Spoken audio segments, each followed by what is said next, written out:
Merci. Je donne la parole à M. Warren Collant, qui vient des États-Unis.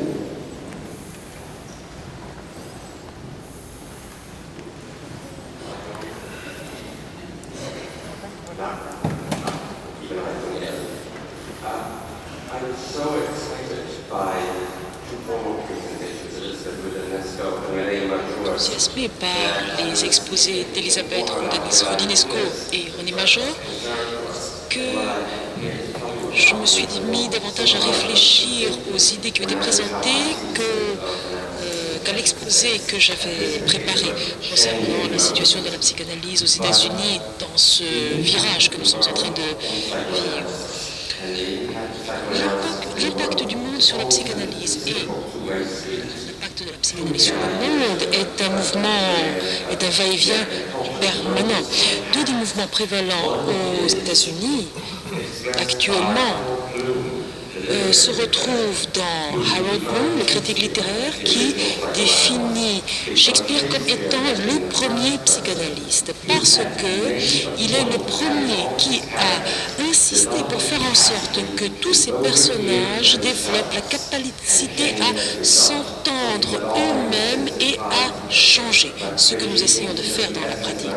Et il pense que cela se trouve au départ de ce qu'on appelle le tête-à-tête dans la psychanalyse, concept que j'ai trouvé fort utile.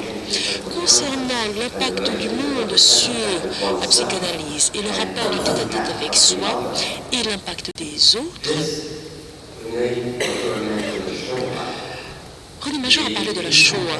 Eh bien, l'impact de la Shoah sur les survivants a attiré l'attention sur le rôle du témoin qui a été le témoin des traumatismes de la vie. Un documentaire aux États-Unis a développé le concept de l'analyste comme témoin du tête-à-tête privé du patient avec lui-même et son changement. Ce qui me frappe actuellement, c'est que ce document est soumis à l'association du Journal of Medicine américain et il est également le sujet de débats sur Internet. Et ce qui me frappe, c'est qu'il y a véritablement un va-et-vient. Nous ne changeons dans la psychanalyse que la psychanalyse change le monde. Aux États-Unis, la psychanalyse est en pleine mutation. Et tout ce que j'espère transmettre aujourd'hui, c'est que la psychanalyse aux États-Unis, aujourd'hui, d'après mon expérience, elle n'est pas ce que les autres pays peuvent vivre. Un seul exemple. Je parle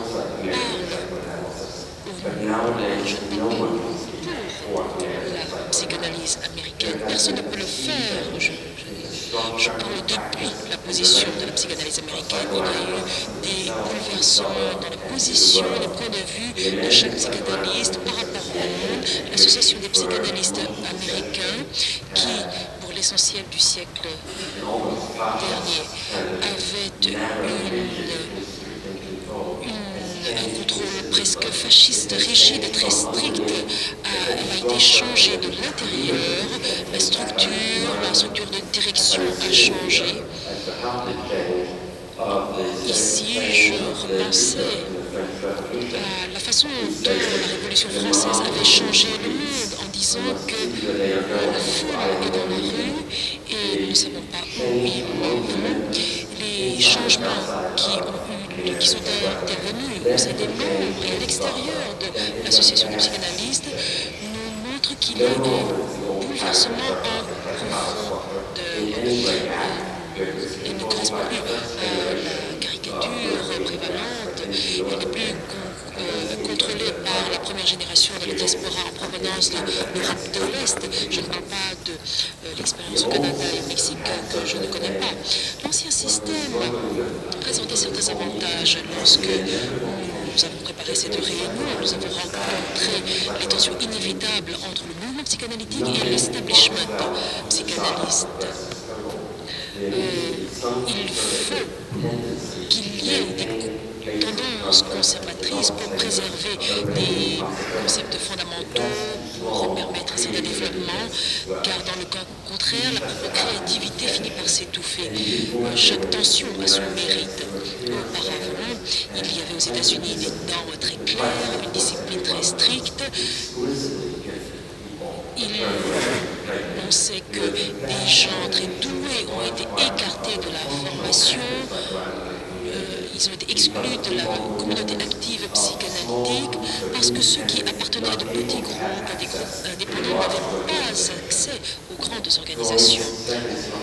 La deuxième théorie structurelle de Freud et la psychologie de l'ego prédominait au détriment de l'attention portée à l'inconscient. Et de nombreux facteurs ont entraîné les changements.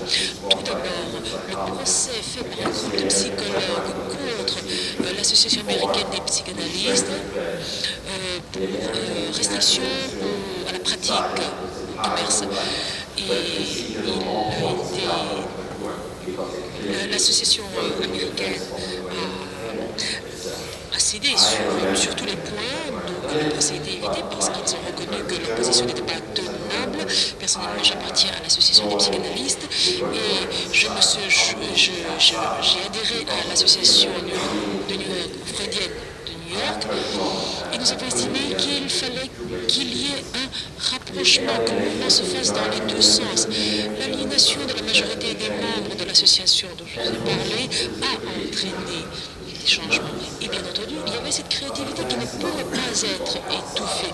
La créativité de tous ceux qui se trouvaient à l'intérieur et à l'extérieur de l'association et qui ne supportaient plus la contrainte imposée par la structure très rigide de Erickson, de Scovach, des gens que vous connaissez tous, dont l'influence est indéniable et qui ne sont peut-être pas suffisamment connus en Europe, en Amérique du Sud certainement. Hans Lowald, dont la reconnaissance s'étend. Et puis il y a eu l'apport de l'influence des disciples de Klein. Aux États-Unis, au début, ils étaient vus comme des groupes subversifs qui arrivaient de façon plutôt illicite, mais petit à petit, tout cela a été intégré. Et enfin, dernier facteur, c'est la réalité de la réalité financière en pleine mutation. Dans les années 50, 60, quelqu'un pouvait commencer à exercer et pouvait trouver beaucoup de patients. Ce n'est plus le cas. L'aide financière des compagnies d'assurance n'aide pas du tout la psychanalyse et la pratique médicale de la psychanalyse, la clientèle a diminué de façon draconienne. J'ai beaucoup enseigné, j'ai fait des exposés dans de nombreux séminaires, depuis trop longtemps même, et je me souviens que quand j'étais jeune, je voyais des gens qui ne venaient pas pour le prestige ou pour l'argent, qui étaient passionnés par le sujet, qui avaient lu Freud avant de venir. C'était des gens qui provenaient de la philosophie, de la psychologie, de la sociologie, de la littérature. Et la psychanalyse actuellement aux États-Unis est un petit peu dans une situation de chaos, de désordre. Elle est très vivante, très animée. Certes, il faut se demander jusqu'où cela nous mènera, mais il y a du bon grain, il y a de l'ivraie, il faudra faire le tri, nous ne savons pas où tout cela va nous mener. De nouveaux journaux sont publiés qui rencontrent grand succès. Le journal de l'Association américaine a changé, elle s'est ouverte. Nous avons des choses très positives et nous sommes face à un afflux qui est un témoignage de dynamisme. Si j'ai un message commercial à transmettre, ce serait le suivant. Nous avons livré un grand nombre de batailles et peut-être que maintenant il faut le faire avec un esprit ouvert. Il faut beaucoup de temps pour que les réputations changent et ce qui existe maintenant n'est pas ce qui